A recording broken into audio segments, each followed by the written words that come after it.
Thank you everyone for joining me here today. I'm here to talk about a computational storage service. It's a real-time smart data lake. So first, we want to take a look at what is big data? I'm sure we hear this all the time. Big data, well really, what is it? And you got to think about it. You hear about these data centers and they're the size of large-scale professional sporting event stadiums.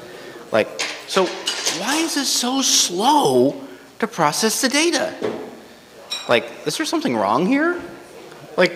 We'll take a look at that and figure what's fundamentally causing data to be so slow? And so how do we solve this? We're looking at, can we actually have a computational storage service? And even more, can you extend that and make it 10 times better by leveraging a concept that's been around for over 25 years, computational storage device. We're going to explain how we can actually make them do computation? It's about time. But about the time you get in your mid-20s, you should probably get a job. I think that applies for technology too. So let's figure out how. So what is big data? It's one of the fundamental questions. People talk about it all the time. So what exactly is it? Digital patriotism. Is it just white noise? We really don't know what it is, but we have to collect it and store it because we just love doing that. No, probably not. We might think, we're not sure. Is it fish? It might be. There's pictures of fish. Lots of stuff about climate. But there's a lot of content you collect and store and need to analyze to figure out how do you run your operations? What is a security risk? And how do we look at this content that's been collected and make good sense of it? So what is data? And a lot of people say, it's just unstructured. Baloney. We all know this. It's one of the polite little white lies of technology. Most data is not unstructured. It's semi-structured. It has some basic underlying data format. If it didn't, you couldn't have a lot of tools that could access the same data type and do common processing on it. So what kinds of data do you have? You have security, information, event management data. You have, if you know that the data is going to be heavily processed, you might collect it and store it into regular structured data tables, such as in Parquet. You might have records that come in of almost anything. You keep it in JSON records. JSON has a lot of nice attributes. Climate data, weather models. They're complex, they're multidimensional. Video, which a lot of what is in the video might be unstructured, but the video, over 90% of the video on the internet is MP4 H.264. And it doesn't matter if it's a cat video or the news, it's almost all an MP4 H.264. And can you take advantage of those attributes to make sense of the data and make the analysis of the data fast? And that's the approach that we're taking here at AirMettle. Now, it is the case that the encrypted data, yes, it is supposed to look like incomprehensible white noise, by design. But the vast majority of content that people put into systems and work with is not white noise. So how is it stored? It's stored in what you might call a file, but typically it's object-based, because historical records you can append to it. You might have buyer's remorse about something. That's why voting is kind of in the center. But admit it, whatever was you decided, whatever happened, it's a matter of record. And you can't go back and edit the past. You can put annotations and say yeah, this was recorded and it was actually an error and here's what it actually should have been. But the corrections to this must be traceable. So how big is it? Because everybody says it's big data. But we want to quantify that. How big is the actual data, the actual individual files that we're processing? So a lot of SIEM data, people collect it and append it until they have somewhere around a good half a terabyte or half a gigabyte to a gigabyte or so per record. And it's really the object that they're treating is actually hundreds of thousands to millions of little micro records. And what is Parquet? Parquet will actually generally form row groups, and structurally each row group tends to be about 100,000 records. So it's a lot of little records, but they aggregate up that they're gigabyte scale objects. And the way that a lot of people think about the data is like these are the gigabyte scale objects that they need to process. Video. How big is video? Your video tends to be, depending on resolution, somewhere around 1.5 gigabytes to about 4 gigabytes per hour. And the video is like, normally it's the movie file that you're looking at. And so what kind of things do we want to do with the data? Because fundamentally it's like, what are we trying to do? Because if you, the old adage, if you don't know where you want to go, any direction will work. But if you know what you want to achieve, then you can set a direction and actually make significant improvements. So an example, security event, management type data. You collect an enormous amount of samples and you want to identify flags, group them, say by the minute, go through these collection of records, look for the samples, average duration, standard deviation, like for each of these groups, and you get something that looks like this. This is like standard SQL. And the key thing is that you need to be able to do this on historical data. And you want to be able to run things on data that happened over a span of like a week. You do not necessarily know in advance, a priori, what queries you want to run. And for a lot of security stuff, once you have to figure out what are you looking for, what is abnormal, and when you find something that is abnormal, then you want to find and characterize the attributes of abnormal. If you knew how to index that to make that query fast, you should have caught it in the first place. So a lot of security queries, you can't, like you can use a data warehouse, it just doesn't work very well.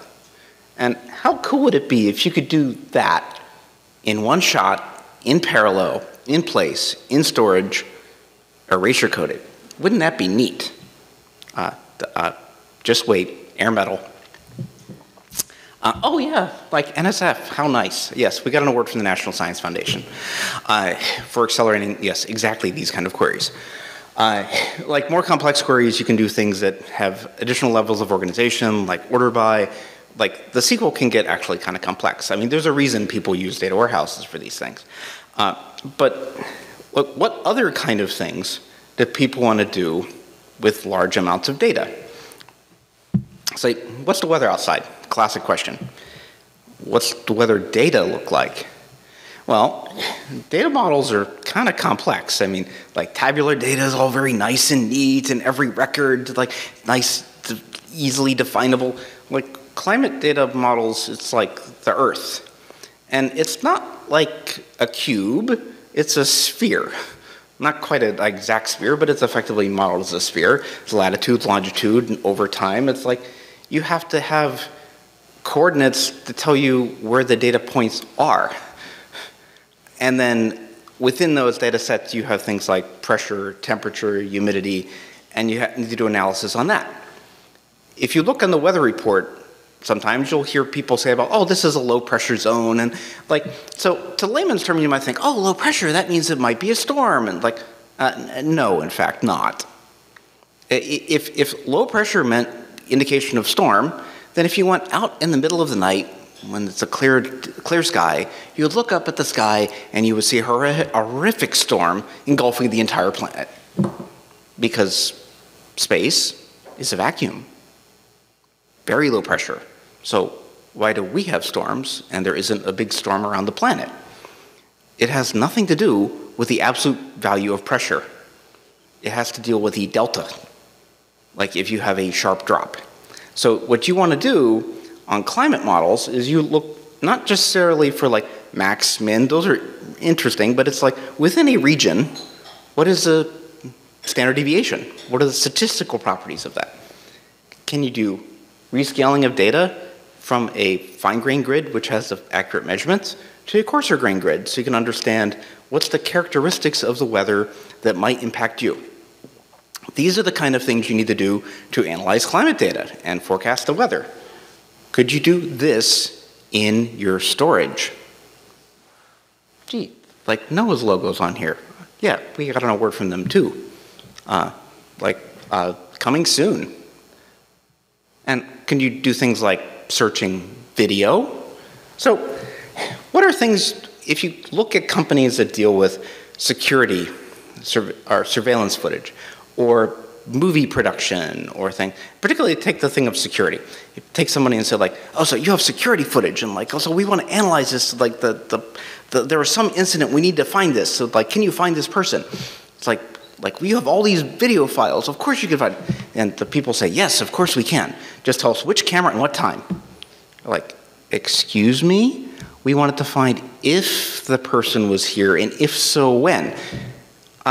Do you know how all the major metro areas in the entire United States that have video surveillance teams can find people or suspects or items of interest? They have artificial, it's not artificial intelligence. It's called humans. It's called butts in seats watching walls of video screens. That's literally how they do it. You look on television and you see all these crime scenes and it's like this is just for TV, is it? No, it's not just for TV. That's how they actually do it. It's called humans. It's the most miserable, despicable job you can imagine because the vast majority of the time, nothing of interest is ever happening. And okay, so like everybody makes fun of this poor thing, of the mother of dragons says that she had a cup of coffee. Like I don't function in the morning if I don't have a cup of coffee. How did everybody miss this? You see people walking around with Starbucks cups or Pete's or stuff, or wear Lululemon pants or yoga attire, because this is what everybody does all the time ever. You don't see it. People didn't see it, like literally, all the way through post-production. Like, there's standard stuff you see everywhere that you like, it should not be in this speech, just get it out. How do you find that? And the other one is like, has anyone ever been to an amusement park? Or does anyone know anyone who's been to an amusement park? Or taken a child to an amusement park? So you go to an amusement park and you're like, you go through and you're like, the line is how long?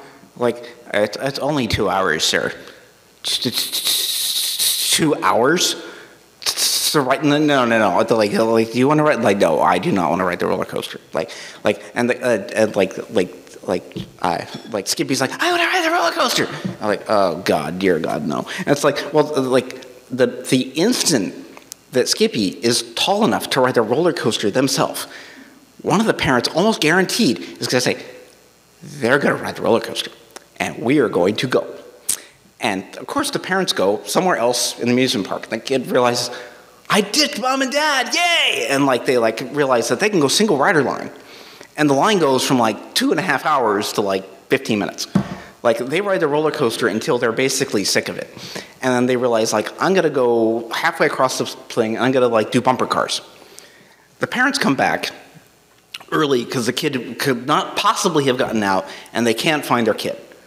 And they're terrified. Where is Skippy? I'm terrified. What happened to my child? They go to the security office and like, what do you mean you can't help find my child? Like there's cameras everywhere. Why?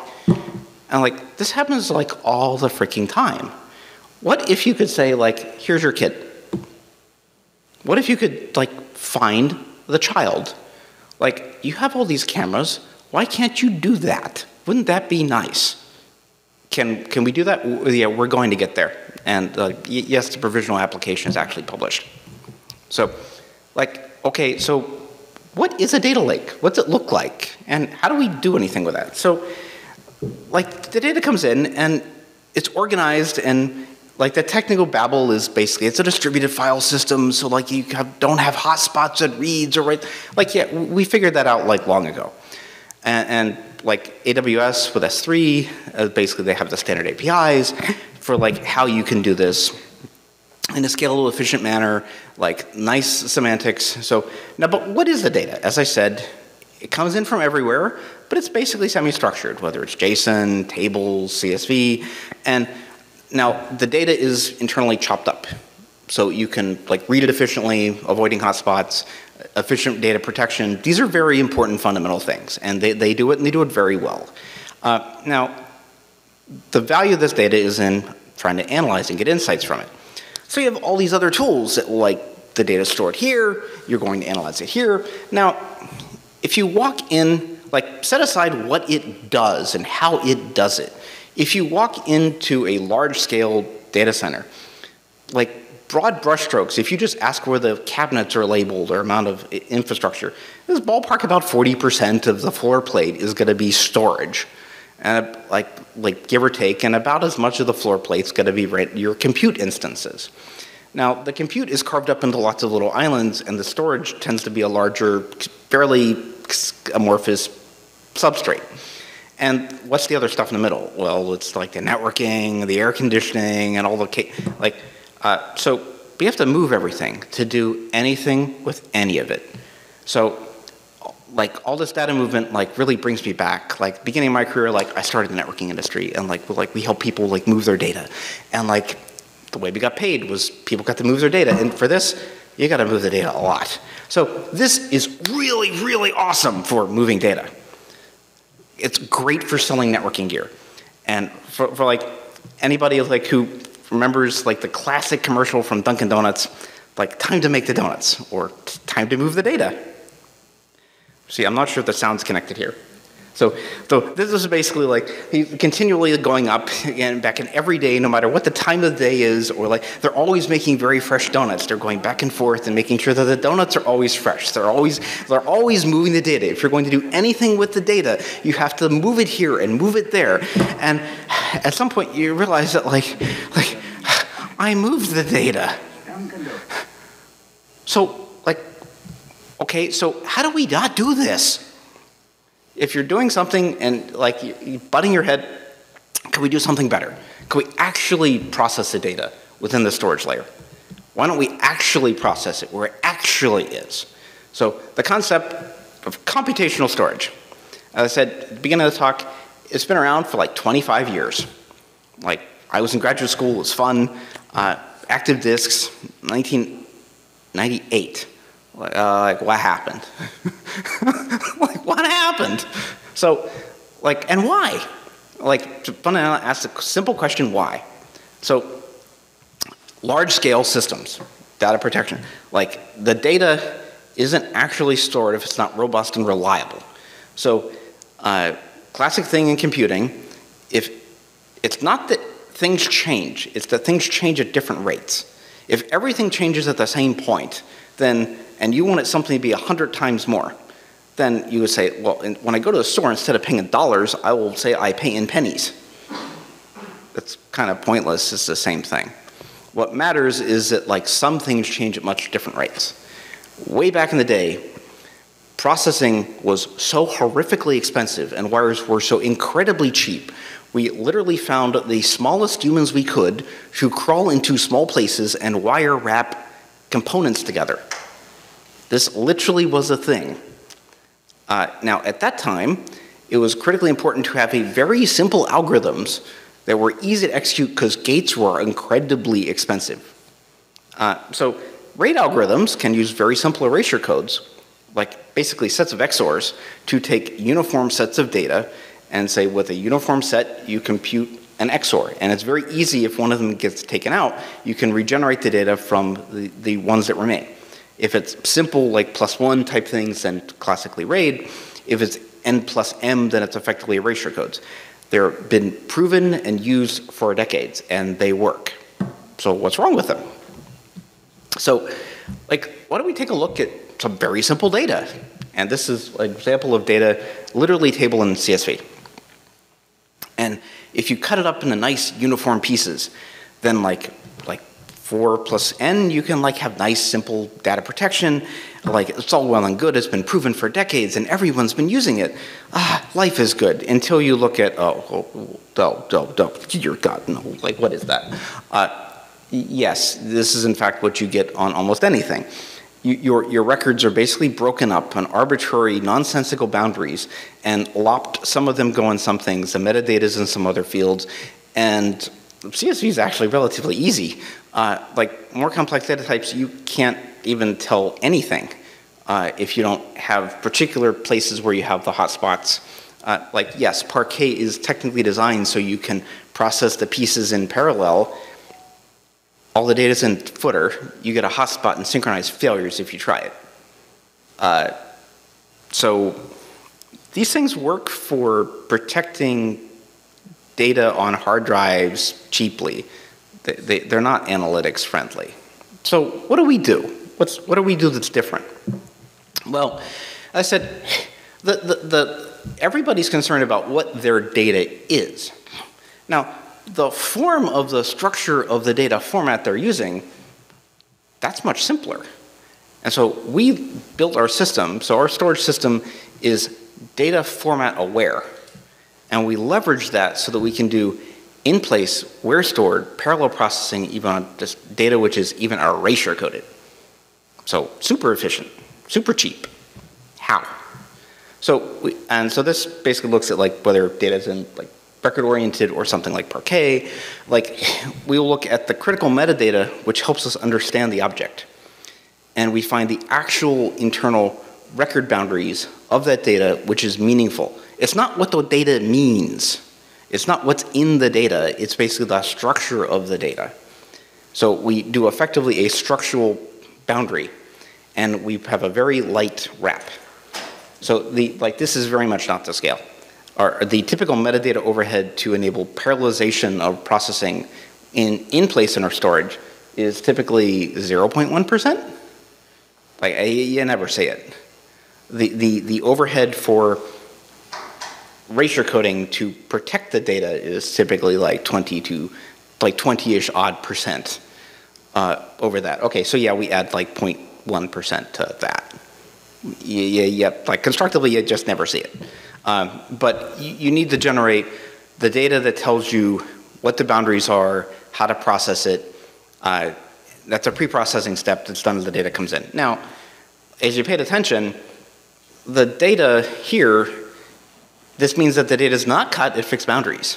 So your classic, like this isn't your father's Oldsmobile, basically.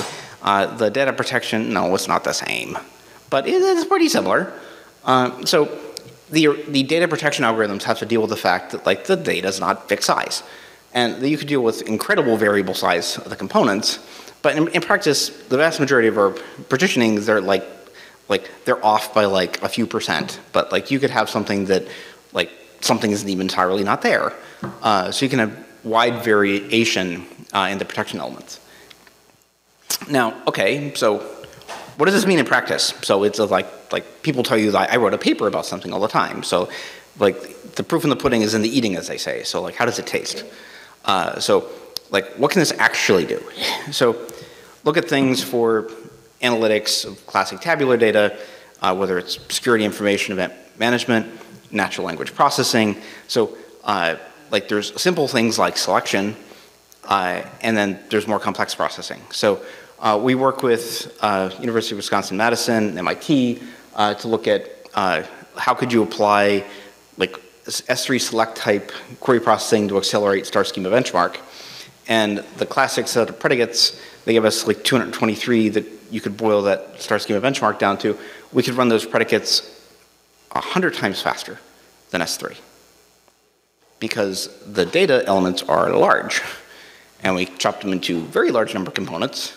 And so large tables in our system, since they're stored in parallel and processable in parallel, we're able to leverage the distribution size of the storage fleet as an advantage to directly get lower latency. So you want to turn the high bandwidth of the inherent in the parallel storage system to leverage computation in place. And you get the advantage if you're able to do the data reduction before the wire. Because the most critical resource in your data center tends to be like the networking. That's the bottleneck. Now, like this is a subset of the query. So like how much of your rationale is that? So like for the star schema benchmark in this case, like if you're doing it like Apache Spark, so like how much of the computation? So we took a smallish cluster. And so in reality for a star schema benchmark, this tends to be up to 80% of some of the queries. Now, the classic Amdahl's law, if anyone in computer science, like it's a ratio. Like if you take the portion that you accelerate, you're left with what you didn't. So if you're accelerating the 80% of it by 100x, it's basically 5x, because you're left with the remaining 20. So 1 over 20, so it's 5x acceleration. And this is attainable even at like modest scale.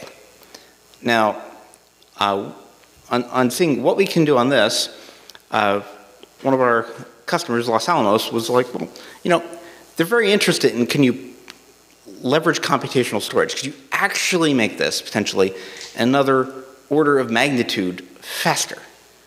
Can you make this so much faster by actually pushing more of the computation all the way down, as far as you can go? Like, how would you do this? Use computational storage, not just for compression, deduplication, encryption. People have been doing that for a long time.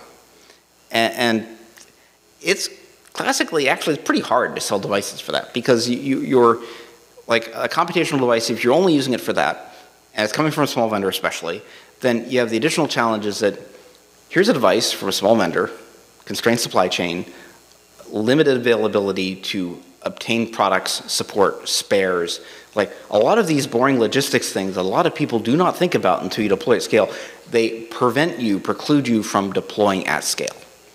Like, so how do we solve this in a scalable manner that is something that a large scale like SSD manufacturer like Kioxia and SK Hynix and Micro and Samsung could actually use in their systems? Like, what was the right API that we would like for that?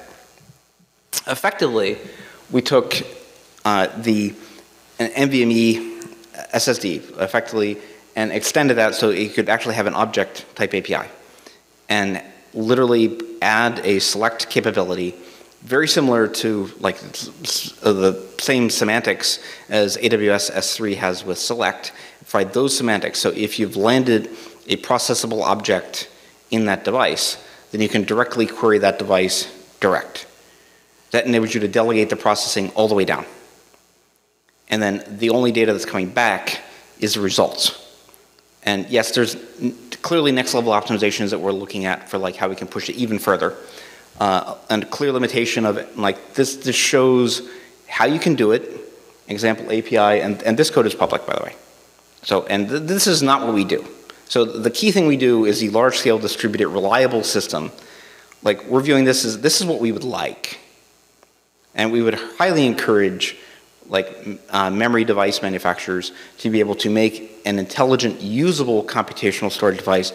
And what we really aspire to is that it's a firmware change on existing high volume product that they can easily manufacture, and it's available with no issues about service, support, sparing. If it doesn't address those logistics issues, it is unusable. Unusable. You must address the deployment aspects, or you cannot deploy it at scale. It just cannot be done. You can do like, I wrote a research paper, you can't deploy it at scale. So to do this, we took a QEMU, and so like to provide an environment so you could say like, this is what the device looks like, and we just use DuckDB, I think, to be able to do the queries on that data. And right now, this is returning just like S3 Select would, and human readable text. And that brings up the nice obvious thing, like how would we make this better? Last time I checked, most analytics software packages are not humans. They're software. So the next level optimization, of course, is to make this so the data comes back in binary, which is immediately machine executable. So that's the direction that we want to take it. So this is a good reference to show where we're starting. But certainly by the time anyone could take something like this and integrate it into production, we'd definitely like this to be something that eliminates the need for serialization, deserialization on that interface. So hopefully this was useful, insightful. So I tried to finish a bit early so we could have questions. So any questions? Did you like the Dunkin' Donuts commercial? Yeah, oh yeah, I forgot, like one of the best punchlines of this before I forget, is that the most critical thing to remember for Dunkin' Donuts is if you step back, like if you remember them as think of them as a company today, despite the fact that all their marketing stuff used to be on donuts, they did not actually make money on donuts. They made money selling coffee. And similarly for here, like a lot of your data, you might move the data as a piece. Like the way you make money on your data is an analytics, analysis of the data. And like like if your passion is in moving data, like the CFO will probably make you have a different passion. So, okay, questions? Yes? So, how many commands did you create in this particular slide? I assume you needed like puts and gets? Yeah, so the puts and gets, I think the base. Sorry, yeah, that's right. The question was how many commands do we have to create to implement this? We basically took modeled this on some earlier work for like a KV type SSD, and so we wanted something that fit into the standard MVB command space. So it has a standard like put, get, like list type operations, delete, and like select. I think was the main one that was like uniquely added. So the enhancements of additional select type APIs for effectively saying it's a delegated processing. The nice thing about select is it's a well understood set of language for describing very compact user-defined functions in effect. You talked earlier about taking a standard LBA-based NVMe SSD, firmware SKU, and then you have a key value or whatever. Like, have you looked at the additional firmware overhead of doing like a key store engine, embedded processors? Okay, so the question was how about like if we're going to advocate that a traditional SSD, which was LBA based, like were to instead have a like key value type API for doing some processing, what would the differences be? I mean, I built Violin Memory, so it was one of the first enterprise flash storage companies. So we built it in the day when there were no such thing as enterprise flash controllers. So I know a thing or two about like how gnarly it gets in there, and like the chips have gotten a little bit hairier since. But I mean, fundamentally, if you set aside the issues about the NAND monitoring and fault analysis stuff, the way a lot of SSDs work under the hood at the most elementary level is that if you're going to write to the SSD and you're viewing it as a block-based, and the block addressing is 4 kilobytes, and the drive is so many like gigabytes of data, to a first-order approximation, the amount of data that you have to have in DRAM in tables, or like in data in tables, to address the device, since there's a remapping function, you need about 4 bytes of mapping structures for every 4 kilobytes of data. So in layman's terms, it's like dropping a letter. So you have a significant amount of DRAM that isn't really usable DRAM inside of your devices. And every LBA, every 4K address, is a separate lookup to see logical, physical, every one of these accesses, where do you go to look it up? For your classic big data objects, after we've diced these things, we're dicing them to single-digit megabytes to like up to about 10 megabytes per chunk. We need dramatically less metadata. So there's an enormous amount of processing that is right now spent on very low-level tabular lookups that are somewhat superfluous to this. So the amount of computation that is effectively freed up, if you pick a higher level of abstraction, does actually free up a lot of processing. And if you look at a lot of like enterprise SSD flash controllers, they have a decent amount of processing in there. I mean, so this is well within the range of what can be processed in the devices today. So tabular data, Parquet data, so those things could be look fairly straightforward to be able to process in the kind of ARM processors that are available and used for flash controllers today.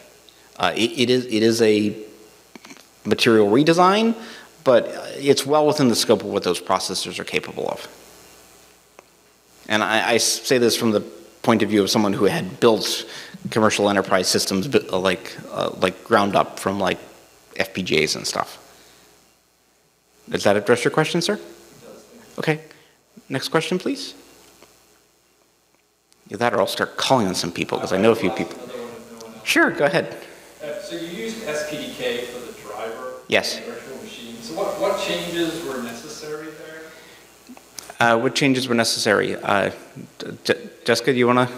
Yeah, so there's some minor changes to add the commands that you asked. about.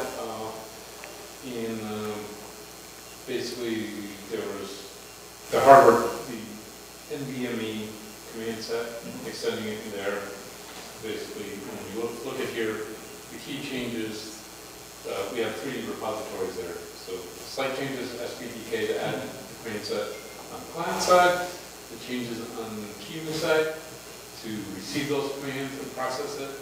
And then we have the CSD repository, which is actually just main repository with some example code and brings it all together in a way that usually. So to summarize for the people that like aren't in the room, it's effectively adding the additional command support on both sides and integrating the query engine to provide the query functionality. So this is done to like illustrate the type of functionality and like how it could be integrated.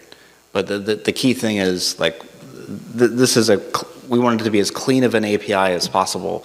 So it's and the other thing that might seem a little bit unusual is that we purposely did this in user space using a file system to store it.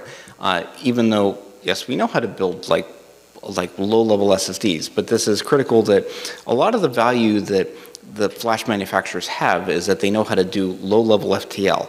It is completely pointless to write a lot of code that's implementing a low-level flash translation layer and to provide that as a reference design because none of it would be reusable. So having something that's keeping a very clean layer of separation to show that here's how the data is stored and we happen to write this object as a file, that for the purposes of an evaluation system, it makes it very clear that this object came in, this is exactly what it looks like on quote-unquote disk. And the mapping structure for how you maintain this in the device would be analogous to like the mapping structures that the device vendor would do. So we purposely design this in a way so it's the stuff that the vendors would naturally do and be particular about. We very clearly designed it so that we were showing where the hooks would be, but we clearly didn't write that code because nobody would use it in practice. Did that explain it? Okay, sure.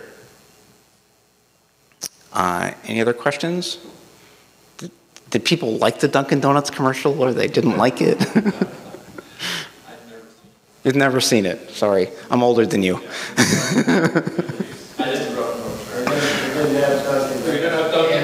Oh man, you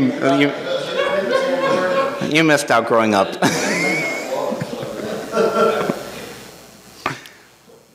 Okay. Awesome. Thank you very much. Feel free to take a look at the code. And if you know anybody that either A, has very large-scale data problems in the SIEM type market, or has weather type challenges that they want to be able to do like very rapid selection aggregation, then like please talk to us, AirMettle. It's in limited release right now. Expected to be generally commercially available like in the large, like early next year. And we've had, you know, anyone who's a bright, high potential young talent on the engineering side. We actually at this point have had 6 people who have joined us as interns who are named inventors on filed patent applications with the USPTO. And so 6 of them of the 6, 3 are women. So we have a good team. Thanks, everybody.